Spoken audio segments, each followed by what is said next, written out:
China's $10 billion fortress destroyed in just 40 minutes by the US Navy. They called it Beijing's invincible fortress. $10 billion of steel, tanks, missiles, and fuel stores erased in just 40 minutes. The date, July 22, 2025 at 7:45 a.m. The place, the South China Sea. The calm waters erupted into chaos as 4 YJ-21 hypersonic missiles, each moving at Mach 10, streaked toward the USS Gerald R carrier strike group. Overhead, 2 J-20 stealth fighters cut low across the skies, precision bombs locked and ready. The message from Beijing was clear. America's newest and most powerful carrier would not operate unchallenged. But within the hour, that message would backfire spectacularly. The first strike alarms blared across the decks of the USS Ford. The Aegis combat system calculated firing solutions in seconds, tracking multiple trajectories at once. Standard Missile 6 interceptors screamed skyward at 3,500 miles per hour, detonating in brilliant fireballs above the ocean and scattering burning fragments across the waves. But not all were stopped. 2 YJ-21s punched through the defensive wall. One slammed into the USS Mason, another struck the USS Lake Champlain. The violent impacts tore through steel, rattled decks, and left 7 sailors wounded, their shipmates rushing to drag them clear as alarms echoed down smoke-filled corridors. For the first time in decades, Chinese missiles had drawn American blood at sea, a symbolic blow as much as a tactical one. In Beijing, state television erupted with triumph. Anchors declared a historic victory. Graphics showed U.S. ships engulfed in flames, looping footage again and again. The message was loud and carefully crafted. America's supremacy at sea had finally been broken. But inside the Ford's command center, officers exchanged a very different look. Not fear, not hesitation, cold, unshakable determination. China believed America would back down. Instead, it had just made the gravest miscalculation of the century. The regroup by 8:15 a.m. Barely 30 minutes after impact, order was restored. Damage control teams sealed bulkheads, extinguished fires, and stabilized propulsion systems with remarkable speed and precision. Both the Mason and Lake Champlain remained afloat and combat-ready, patched and steady despite the scars. Out of more than 14 ships, 9,000 sailors, and 90 combat aircraft, the strike group's overall effectiveness was reduced by less than 1%. Proof of training drilled to perfection. Yet on Chinese television, the story was still victory. They declared U.S. dominance over. They spoke of a new Asian century.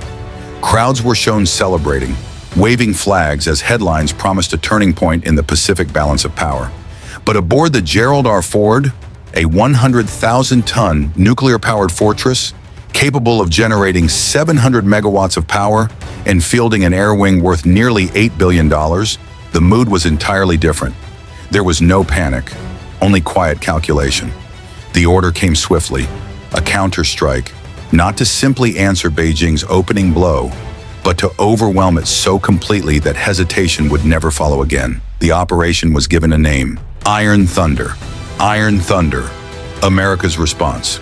The strike package was staggering: 50 RQ-21, Blackjack UAVs, designed to jam radar and blind defenses, 50 Switchblade 600 kamikaze drones, each carrying a 30-pound warhead, 10 F-35C Lightning IIs with stealth precision and massive payloads, 5 FA-18E Super Hornets, proven in combat, each with strike radii exceeding 1,200 miles. This was not a counterpunch. It was a storm. By 9 a.m., the Ford's flight deck roared with activity. Drones launched in waves, saturating Chinese radar screens with phantom echoes. Operators saw hundreds of incoming aircraft that didn't exist. The HQ-9B air defense system went blind. Minutes later, the real attack began, the drone swarm. At 9:12 a.m., 50 Switchblade kamikaze drones screamed in from multiple directions, skimming low over the waves and darting through cloud cover. Chinese gunners fired desperately, their CIWS cannons spitting 10,000 rounds per minute, the deafening roar echoing across the coastline. 20 drones were shredded mid-air in showers of sparks, but 30 got through.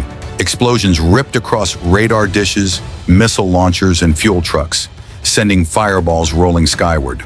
2 HQ-9 systems were destroyed outright, their operators caught completely off guard. The imbalance was devastating. Beijing had spent over $100 million in precious interceptor missiles to shoot down drones that cost America less than $70,000 each. The math was brutal. For Beijing, the financial cost was staggering, but the psychological damage was worse. Commanders realized their impenetrable shield could be unraveled by swarms of cheap, expendable weapons. But this was only the beginning. Jets in the sky. At 9:27 a.m., the Ford launched its real hammer. 10 F-35Cs and 5 Super Hornets, catapulting into the humid South China Sea air every 45 seconds. The roar shook the flight deck, sailors cheering as one jet after another vanished into the horizon. Each aircraft carried bunker busters and precision-guided bombs, over 150,000 pounds of ordnance in a single coordinated wave. Their target, PLA Tank Base No. 3, outside Guangzhou. The base was one of Beijing's crown jewels, home to over 120 Type 99 main battle tanks, HQ-9 missile batteries, fuel farms, and vast ammunition depots. On paper, it was worth nearly $12 billion, a fortress meant to project dominance across the region. By 9:41 a.m., the first strikes hit. F-35s, invisible to radar, dropped guided bombs with surgical precision.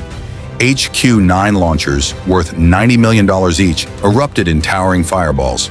Seconds later, the Hornets dove steeply, unleashing GBU-31 bunker busters that tore through reinforced bunkers and ignited ammunition depots.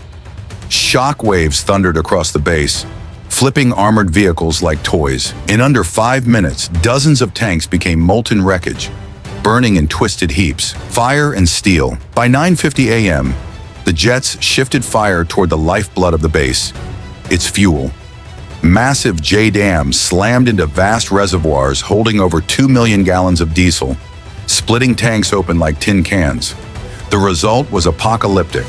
Fireballs roared upward, some rising nearly 300 feet into the air, visible for miles. Ammunition stores detonated in chain reactions, producing shock waves equivalent to 50 tons of TNT. Concrete bunkers cracked. Entire storage fields vanished in rolling infernos. By 10:05 a.m., PLA Tank Base No. 3 ceased to exist as a functioning installation. $500 million in vehicles and infrastructure were gone, erased in less than 20 minutes. More than 300 soldiers were reported wounded or incapacitated, overwhelming local hospitals. And above the ruins, American UAVs circled silently, broadcasting live footage straight to Washington. Minutes later, the images hit global news networks, leaving no doubt about what had happened. The so-called invincible fortress was nothing more than ash. 10 billion lost, the numbers were staggering. 70 tanks destroyed outright, 30 crippled beyond repair, 3 HQ-9 missile batteries gone, 5 air defense sites leveled, fuel and ammo reserves worth hundreds of millions incinerated. The total, more than $10 billion in losses for Beijing in less than 40 minutes. Casualties overwhelmed hospitals across Guangzhou. At least 300 soldiers wounded, with dozens more missing in the smoking wreckage. And the humiliation was global. Beijing's early boasts of victory vanished from state media, replaced with vague references to ongoing exercises. But the truth was undeniable. America had not just survived, it had erased a fortress. A lesson in firepower. What began at 7:45 a.m. as a Chinese surprise strike ended less than 3 hours later in catastrophic losses for Beijing. America's response was overwhelming, a demonstration of unmatched precision, speed, and firepower. The world's most powerful navy had been bloodied, but not broken. Instead, it had redrawn the balance of power in the South China Sea in fire and steel. China's attempt at intimidation had backfired, exposing vulnerabilities it never wanted revealed. And the lesson was unmistakable. When the United States strikes back, it does so with precision, scale, and consequences counted in billions. So what do you think?